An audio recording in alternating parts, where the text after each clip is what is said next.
other questions? Any questions that anyone? Yes. And then here. Thank you, Sadhviji. Countries abroad and some. Thank you, Sadhviji.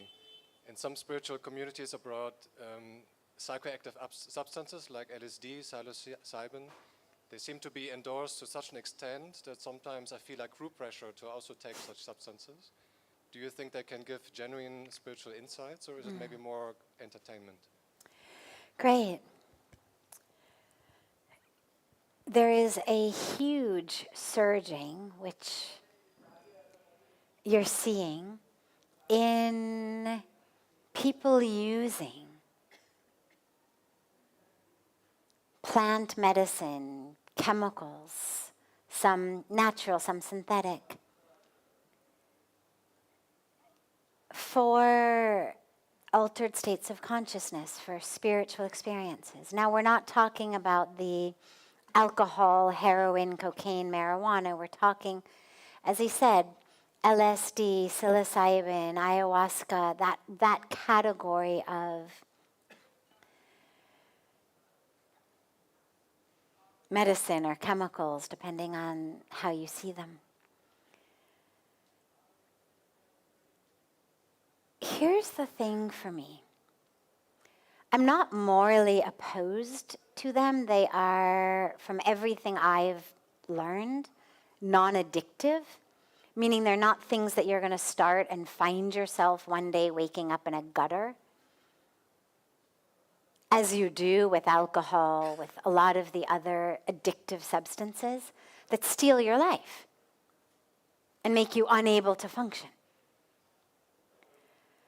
These tend, from again, just what I've heard, not to have that addictive power, that people are able to use them once or twice and be done. That being said, for me the question is always, and then what? If they could give you something that lasted beyond the half-life of what you took,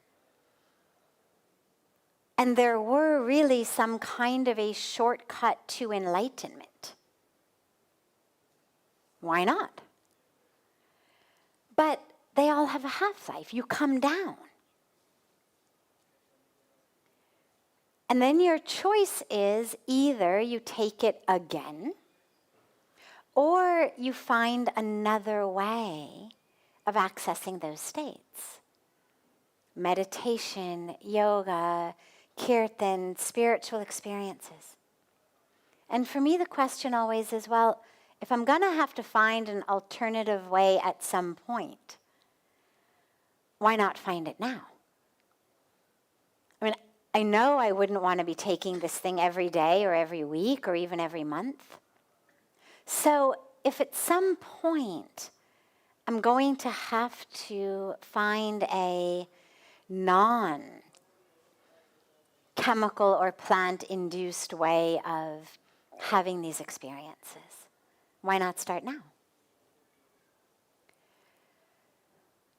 That being said, in working with people with severe addictions, depression, severe PTSD issues, I have heard, I don't have personal experience with it in this way, but I've heard from sources I trust that they've seen really great and powerful results with people who have been doing their work for years, for decades, but are unable to make breakthroughs in working with really addiction, like severe depression, like PTSD. And they've seen that one time or two times of a guided experience. So it's not, you go to a party and take it and dance and have a good time and it's over. But literally in a clinical setting where they're putting you on a couch and they're putting an iPhone thing on you and they're putting earphones or earplugs or whatever. is guiding you through it, I've heard that they've actually seen really, really positive results. And again, I don't have any personal experience with it either on the receiving end or the giving end. But I think what I would say in general, what you're looking for is personal spiritual growth, healing, transformation, depth, awakening. You're going to have to be able to discover it through a non-chemically induced way anyway, eventually. So start now. This is what all of the wisdom traditions of the world have been teaching us for thousands of years. Sit down, close your eyes, go within. You will find it. It is there. It's not in outer space, it's in inner space. You don't need something to take you to inner space. And if you find that you have spent years and years and years doing that work, and you are struggling with a very powerful, debilitating, paralyzing situation of addiction, of PTSD, of severe depression, and you've tried everything, including meditation, including yoga, including all of the spiritual practices, and nothing is budging. And you've got the opportunity to work with someone you really trust, who really knows what they're doing. Why not? Because in that person's case, it would be a one-time catalyst to a change that then would be able to be supported through a meditative yogic spiritual practice afterwards. Come to the personal practice. Again, eventually you've got to do the work. But if there's something stubborn that's not budging, and it's debilitating you, and it's paralyzing you, and it's keeping you from living, from everything that I've heard and read, and I'm far from not only not an expert, but not even a very knowledgeable person about it, but from that which I have heard, it doesn't seem like there's any potential for a downside for people who use it in this one-time, two-time break through a stubborn block that's been debilitating them.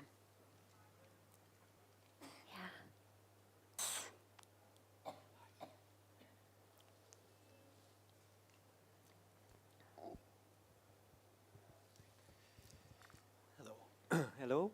Hello, hello? Is it working? Yeah, we can hear you. Okay. Well, the other night you surprised me because you were talking and you said there was something about all marriages are terrible or whatever.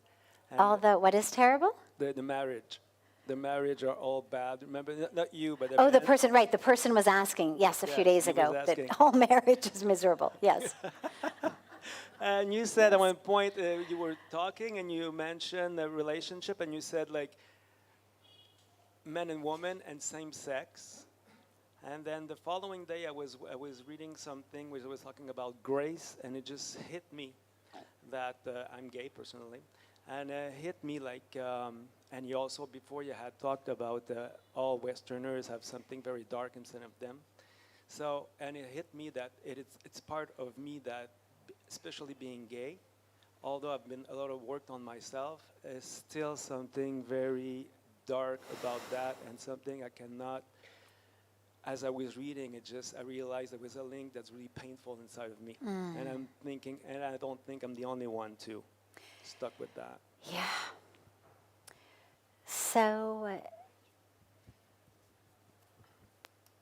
he was sharing, for those of you in the back, he was sharing how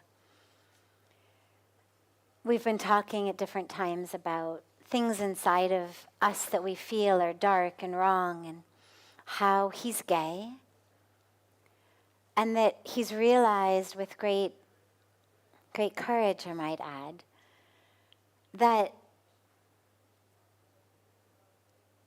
he feels like that is dark and wrong about him, and no matter what work he does, that there's still that sense that it's dark and it's wrong. First of all, you should know it is not.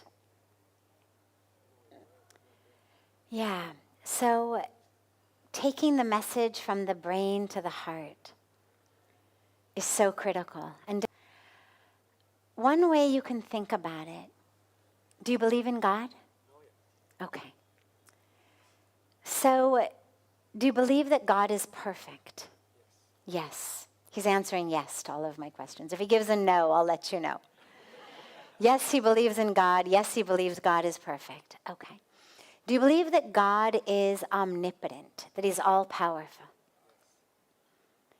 Do you believe that God is omniscient, all-knowing? Yes, yes, yes. Therefore, and by the way, I'm not even sure what religion you are, but this pertains to every religion that I know of.